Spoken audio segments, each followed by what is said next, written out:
Assalamualaikum warahmatullahi wabarakatuh. Salam sejahtera dan salam Malaysia Madani. Yang berusaha Tuan Pengerusi Majlis Barisan Hakim yang arif, lagi bijaksana, guru-guru serta rakan-rakan yang saya hormati. Pada hari ini, saya akan menyampaikan pidato yang bertajuk 3 prinsip pertama rukun negara. Asas perpaduan negara. Hadirin yang dihormati, rukun negara diperkenalkan pada 31 Ogos 1970 sebagai panduan untuk menyatukan rakyat Malaysia yang berbilang kaum, agama dan budaya. 3 prinsip pertama rukun negara ialah kepercayaan kepada Tuhan, kesetiaan kepada raja dan negara, serta keluhuran perlembagaan. Prinsip yang pertama ialah kepercayaan kepada Tuhan.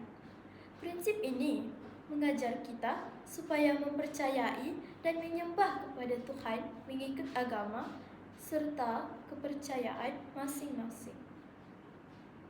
Di samping itu, kita hendaklah saling menghormati penganut agama lain agar keharmonian dan perpaduan negara terus terpelihara.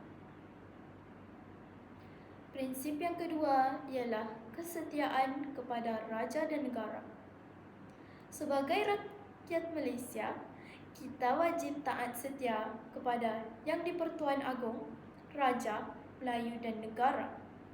Kita juga hendaklah mencintai tanah air, menghormati lambang-lambang kebesaran negara, serta sanggup berkorban demi keamanan dan kemakmuran Malaysia.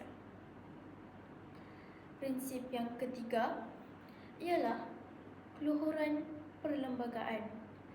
Perlembagaan persekutuan merupakan undang-undang tertinggi negara. Semua rakyat perlu menghormati dan mematuhi perlembagaan kerana ia menjamin hak rakyat, menjaga keadilan serta memastikan keamanan dan kestabilan negara. Hadirin sekalian, sekiranya ketiga-tiga prinsip ini diamalkan dengan penuh keikhlasan, sudah pasti Malaysia akan terus menjadi sebuah negara yang aman, bersatu padu dan dihormati di persada dunia.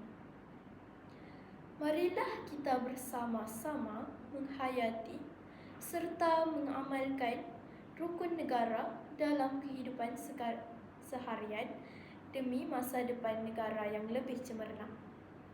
Sekian, terima kasih.